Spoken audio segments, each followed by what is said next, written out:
Welcome to episode number 274, where I'm continuing my discussion on the Srotas, or the channels of the body. And today I focus on the Prana Vaha Srotas, or the respiratory channel.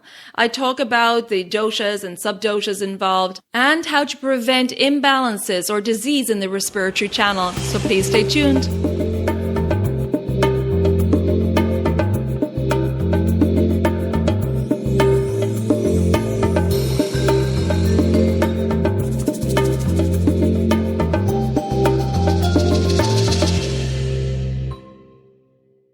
Hi there, I'm your host Colette, and on this podcast I will be sharing the teachings of Ayurveda, yoga, and holistic health practices. Now, if you're new to Ayurveda, I recommend checking out the first couple of episodes where I do an introduction to Ayurveda and the mind-body types. Thanks for listening, and now here's a new episode. This episode is sponsored by Kerala Ayurveda. If you're an Ayurvedic professional and want to improve your skills supporting clients in their journeys, check out Kerala Academy's continuing ed programs. Topics include case discussions, formulation making, assessment and pulse diagnosis, Vedic formulations, and more. Study in person and via live streaming. Students from all schools are welcome. And to learn more, visit keralaayurveda.us/courses and use the code ELEMENTS to save 10% on an upcoming program. And you'll find all that info in the show notes. Hey there, and welcome back to the Elements of Ayurveda podcast. It's me, Colette. I'm doing a solo episode today, and I'm continuing with my discussion on the Srotas of the body, or the channels of the body. In episode number 272, I did an introduction to the Srotas, or the channels of the body, and in that episode, I focused on the Prana Vaha Srotas, or the food-carrying channels. I explained the journey from the intake of food at the mouth through to the small intestine, explaining the doshas and subdoshas involved along the way and their role in transforming food into energy. Now, in this episode, I'm going to focus on another input channel, Prana Vaha Srotas. Prana means life-giving. Vaha means that which carries, and Srotas means channels. So these are the life-carrying channels, or the respiratory system. Prana Vaha Srotas works with Prana Vaha Srotas, the food channel, as the breath kindles our agni, our digestive fire, and the agni breaks down the food we ingest to nourish the entire body. Prana Vaha Srotas transforms food into energy, and then the Prana Vaha Srotas are the channels transforming that energy into vitality by carrying air through the respiratory system. The root of Prana Vaha Srotas is in the heart, in the left side of the heart, which receives oxygenated blood from the lungs. And the root is also in the gastrointestinal tract. The opening of this Srotas is in the nose, and the passage is the respiratory tract and the bronchial tree, including the alveoli. However, it only becomes functional once it reaches the heart, and then it can be carried throughout the entire body. So let me take you on a journey through the Prana Vaha Srotas and the doshas and subdoshas involved along the way, which includes the subdoshas of Prana Vayu, Avalambaka Kapha, Udana Vayu, and Vyana Vayu, all which are present in the lungs and the heart. Prana Vayu, the subdosha of Vata, is transported by the respiratory system. The channels and organs carrying Prana Vayu make up the Prana Vaha Srotas. This is one of the most important channels in the body as it regulates many of the vital activities of the body. Prana is located in the hypothalamus, which controls respiration, sending a message to the sympathetic and parasympathetic nervous system, the intercostal muscles, and the diaphragm. The opening of Prana Vaha Srotas is in the nose. Upon inspiration, the intercostal muscles widen and the rib cage expands, and the diaphragm descends, and air enters the nose and moves down and inwards during inspiration. This air moves through the respiratory channels into the lungs, the bronchi, the bronchioles, and the alveoli. Avalambika kapha is present in the respiratory and cardiovascular systems. It has a liquid quality protecting the heart, the lungs, and the alveoli. This liquid quality helps in the gaseous exchange by removing carbon dioxide from the alveoli, and in turn, oxygen can enter, and Avalambika kapha aids in the transportation of oxygenated blood to the heart. Oxygen in the alveoli mixes with the blood, becoming oxyhemoglobin, which then travels to the heart and is pumped out to all the different dhatus or tissues, organs, systems, and cells of the body. Vyana Vayu, a subdosha of Vata, is present in the heart and moves throughout the body, maintaining circulation and oxygenation of the tissues and organs. Prana Vayu in the hypothalamus sends a message to the intercostal muscles to contract, and the rib cage deflates and the diaphragm rises to aid in the expiration of carbon dioxide out of the body. Udana Vayu is responsible for respiration as its movement is upwards and outwards. So that's the journey of the breath through Prana Vaha Srotas. And aggravation of Prana Vaha Srotas can be caused by many factors. Because Prana Vaha Srotas is an input channel, of course, it's going to be affected by the quality of air we take in regards environmental pollution, dust, pollen, dander, etc. Also, the Prana Vaha Srotas can be aggravated by too much cold foods or a cold environment, extreme dryness, suppression of natural urges including thirst, hunger, sneezing.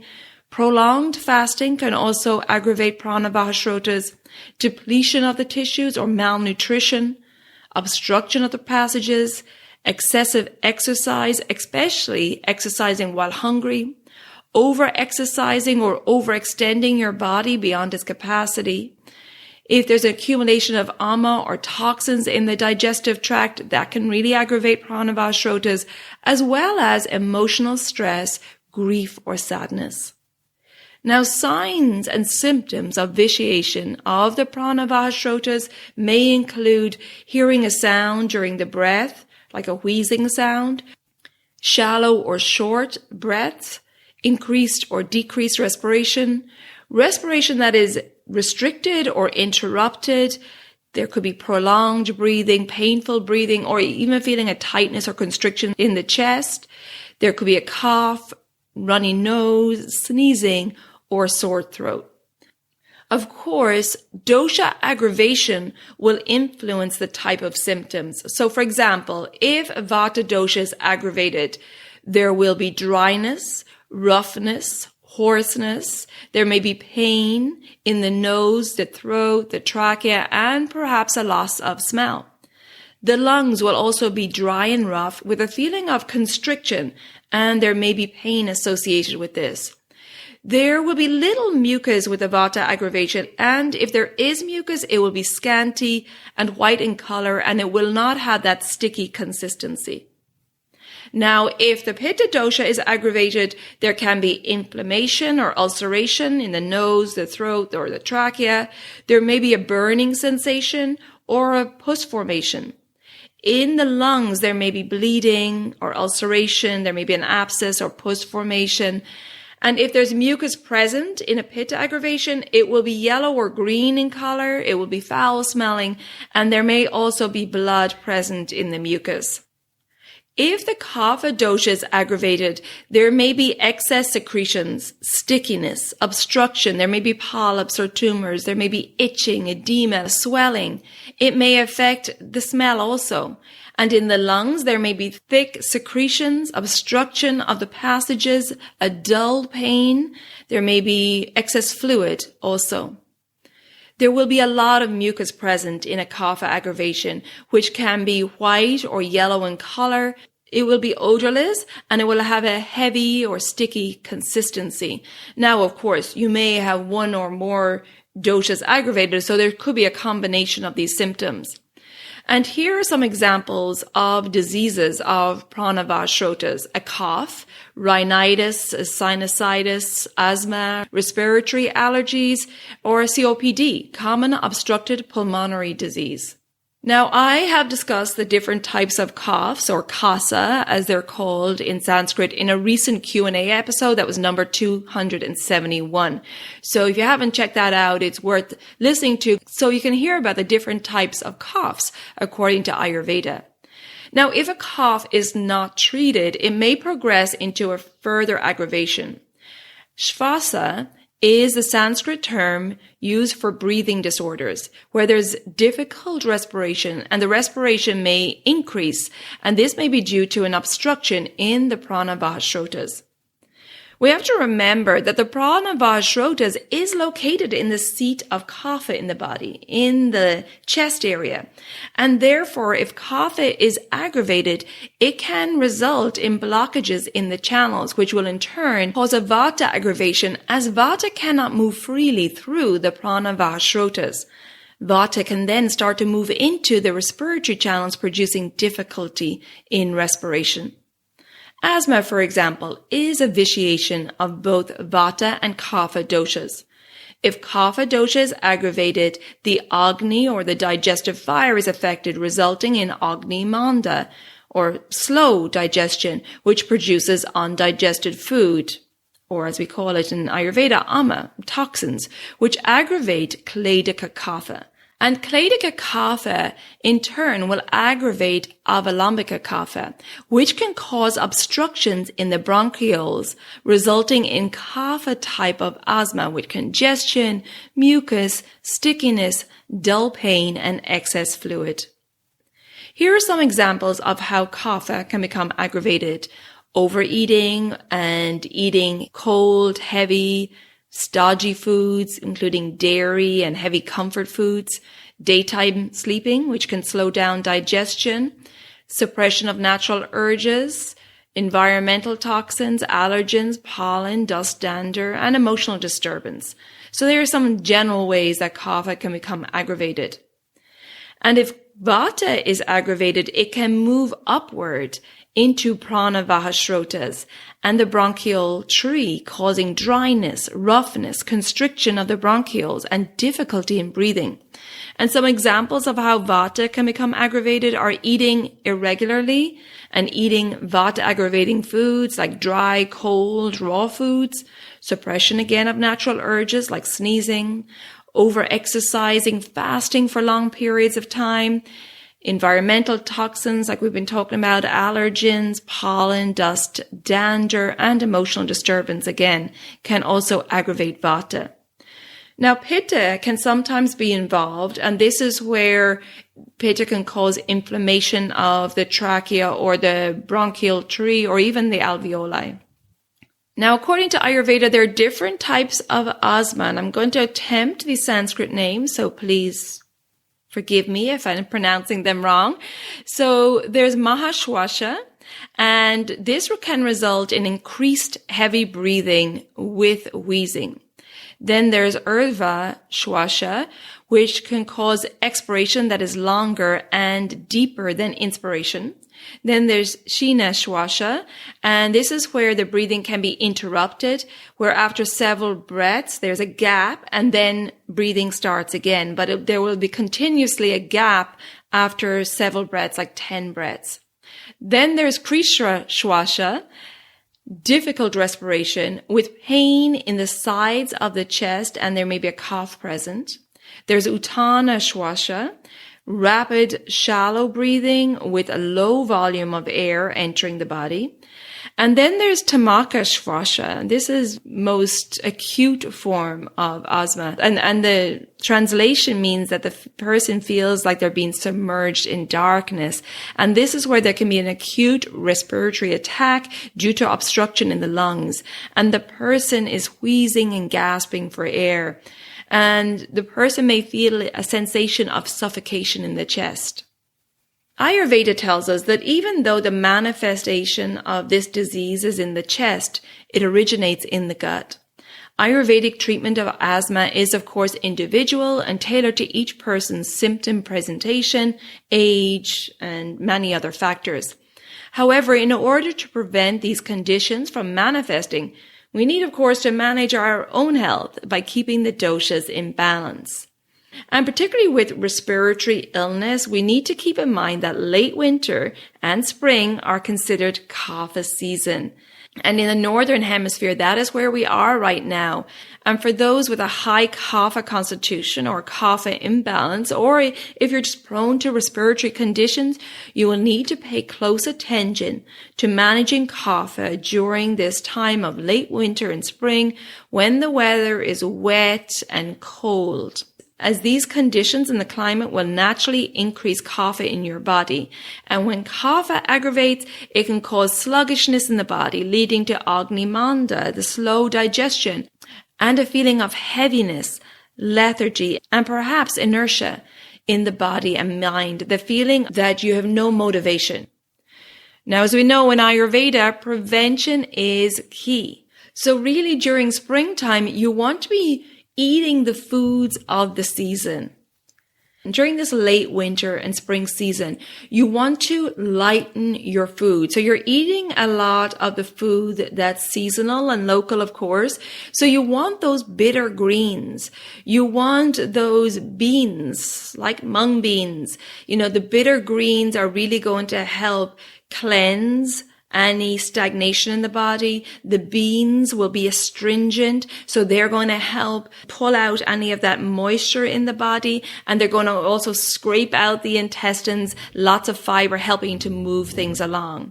So focusing on lighter, easy to digest foods. You want to stay away from any stodgy, heavy foods that maybe you were eating in autumn or even early winter, and now it's time for like soups and, like I said, lots of greens. Go to your local market, see what's on offer, and make sure that you're eating warm, light, easy digestible foods with lots of digestive spices, including things like ginger, black pepper, cumin, fennel. Of course, it will depend on your constitution type as to what spices are best for you.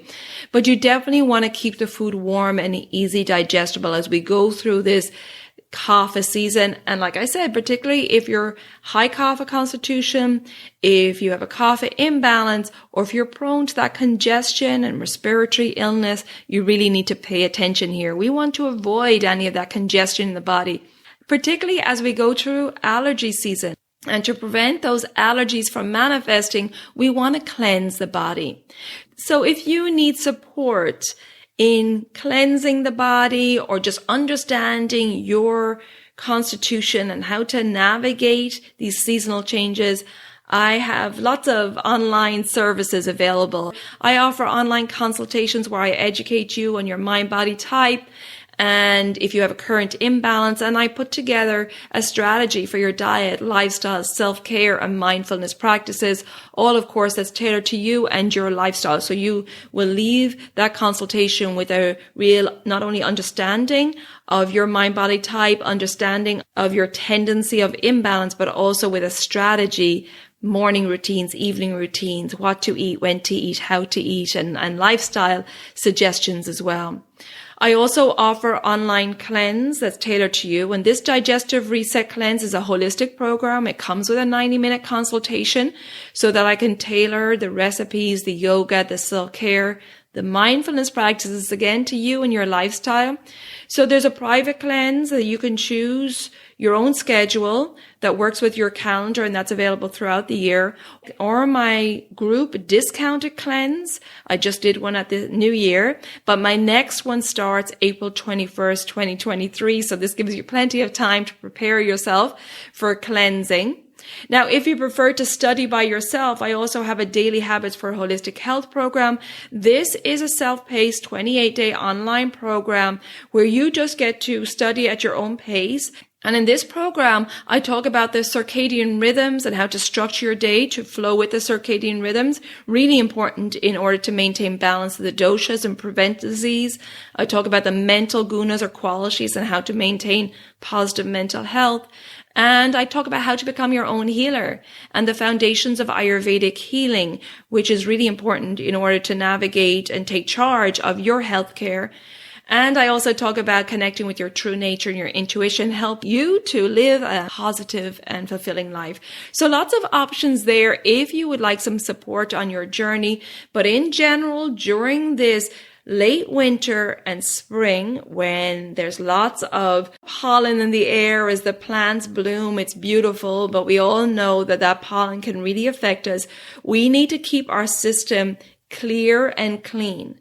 So implementing daily self-care practices and good nourishing foods that are light, easy to digest, always warm with digestive spices, and living in tune with the circadian rhythms, getting to bed before 10 o'clock, rising nice and early, energizing the body in the morning, eating your main meal at the middle of the day, and really tuning into your digestive system and eating when you're hungry, making sure that you're not ignoring your digestive system when it's asking for food, or the opposite extreme, making sure that you're not overeating and overwhelming your digestion. So there are some simple tips that can really help you through the season. Maintain balance in the doshas and make sure that none of these illnesses, allergies, respiratory sickness manifest in the body. And as I said, there's lots of options of support on your journey with Ayurveda. And if you would like to chat in advance, please book a free 15-minute call where we can hop on Zoom and discuss your questions in person. Thank you so much for tuning in. I hope you found this episode helpful. If you think it will be helpful to others in your life, please share it with them and we can spread this wonderful wisdom of Ayurveda. If you haven't already done so, please subscribe or follow the podcast wherever you listen to your podcast. And if you would like to leave a rating or review, I would really appreciate that. You can also find me on social media under Elements Healing and Wellbeing on Instagram and Facebook. Thank you so much for tuning in, and until next time, take good care of yourself, be well, and bye for now. Slán go fóill.